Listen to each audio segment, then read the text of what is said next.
Alhamdulillah, alhamdulillahilladzi nahmaduhu wa nasta'inu wa nastaghfiruh wa na'udzu billahi min shururi anfusina wa min sayyiati a'malina. Man yahdihillahu fala mudilla lahu wa may yudlilhu fala hadiya lahu. Asyhadu an la ilaha illallah wahdahu la syarika lahu wa asyhadu anna Muhammadan abduhu wa rasulul la nabiyya ba'da. Allahumma shalli ala Muhammad wa ala ali Muhammad. Yang saya hormati Al-Ustaz Al-Mukarram Dr. Dian Pristiawan SIP MSI. Yang saya hormati Al-Ustaz Hafizin SAG. Yang saya hormati Al-Ustaz Rio SPDI. Yang saya hormati Bapak Haji Suwaidi Idris, bapak-bapak, ibu-ibu, ustadz, ustazah, tokoh masyarakat, KRT yang insya Allah dirahmati oleh Allah Subhanahu wa Ta'ala. Alhamdulillah, kita panjatkan puja puji syukur kehadirat Allah Subhanahu wa Ta'ala, yang mana pada sore hari ini kita masih banyak diberi Allah nikmat, di antaranya nikmat kesehatan, nikmat kesempatan, nikmat iman, sehingga kita masih dapat memenuhi undangan Boyong Rijal dalam rangka mendoakan istri tercinta mengenang 40 hari. Salawat serta salam kita curahkan kepada Nabi Agung kita, Nabi besar Muhammad Sallallahu Alaihi Wasallam, yang telah mengangkat derajat kita dari alam kegelapan menuju alam terang-terang seperti zaman sekarang ini. Bapak Ibu yang insya Allah dirahmati oleh Allah Subhanahu wa Ta'ala, kita hidup di dunia ini pasti diberi cobaan oleh Allah Subhanahu wa Ta'ala, baik itu cobaan kebahagiaan maupun cobaan kesedihan. 40 hari yang lalu Boyong Rijal ini diberi cobaan kesedihan oleh Allah, ditinggalkan oleh istri tercinta. Ketika Nabi Ibrahim alaihissalam diberi cobaan kesedihan, anaknya dalam menghadapi sekaratul maut, Nabi Ibrahim tidak nyebut apa-apa kecuali mengucapkan inna lillahi wa inna ilaihi raji'un. Kita datangnya dari Allah dan kembali juga kepada Allah. 40 hari yang lalu istri Koyong, mungkin berapa hari yang lalu kita yang akan dipanggil oleh Allah Subhanahu wa Ta'ala. Sebelum istri Koyong ini meninggal, lamunan mandir kami ke rumah sakit untuk berobat. Sampai tengah malam terakhir, beberapa kali ngantar ke Bidang, ngantar ke rumah sakit terakhir, ke rumah sakit Siti Khadijah. Itu terakhir kami melihat. Koyong juga itu terakhir melihatnya. Tapi ada kisah dua orang raja. Dua orang raja tersebut mempunyai penyakit yang sangat berbahaya. Ada yang raja baik hati, ada yang raja zalim.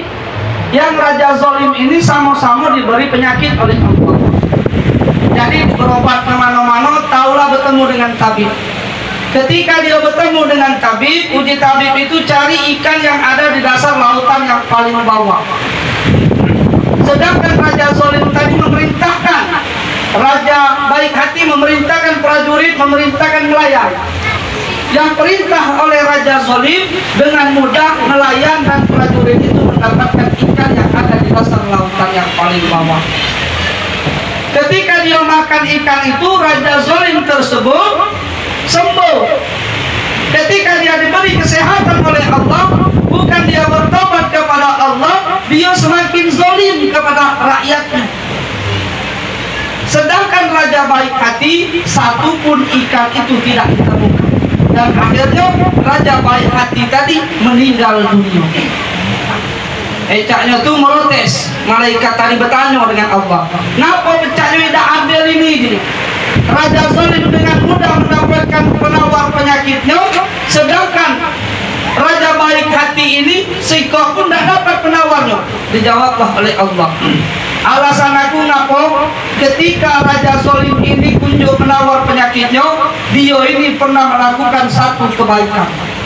Dengan dia kubalas penawarnya dan dia sehat, bukan dia semakin bertobat, malah dia semakin zalim kepada rakyatnya, ketika dia meninggal dunia nanti, aku mudah memasukkan dia ke neraka. Kenapa? Aku sudah memberi obat penawar. Sedangkan raja baik hati ini, dia juga pernah melakukan satu kesalahan, dan dia tidak kuberi penawarnya, dan dia meninggal dunia, aku juga mudah dengan memasukkan dia ke surganya Allah Subhanahu wa ta'ala. Dari dua kisah raja tadi, mudah-mudahan istri koyong ini lah berobat kemana-mana, lah ke rumah sakit, lah ke klinik, lah bidan, terakhir ke rumah sakit, dan akhirnya dia meninggal dunia. Mudah-mudahan Allah juga dengan mudah memasukkan istri koyong ini ke surganya Allah Subhanahu wa ta'ala. Amin ya rabbal alamin. Jadi Bapak Ibu, kalau kita diberi penyakit, diberi cobaan, kita sabar. Kenapa? Ya ayyuhalladzina amanu sta'inu bis sabri was shalah, innallaha ma'as sabirin. Hai orang-orang yang beriman, mintalah pertolongan kepadaku dengan sabar dan sholatlah, karena Allah bersama orang-orang yang sabar. Jadi kalau kita diberi oleh Allah cobaan, kita banyak-banyak bersabar dan banyak-banyak kita melaksanakan ibadah sholat 5 waktu.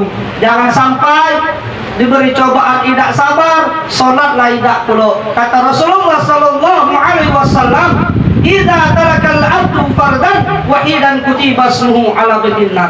Barang siapa yang meninggalkan salat fardu tanpa uzur syar'i, namanya akan digantung di pintu api neraka.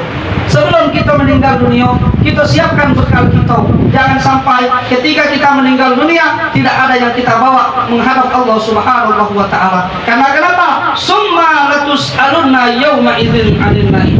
Seluruh kenikmatan yang di muka bumi ini akan dipertanggungjawabkan di hadapan Allah Subhanahu wa ta'ala.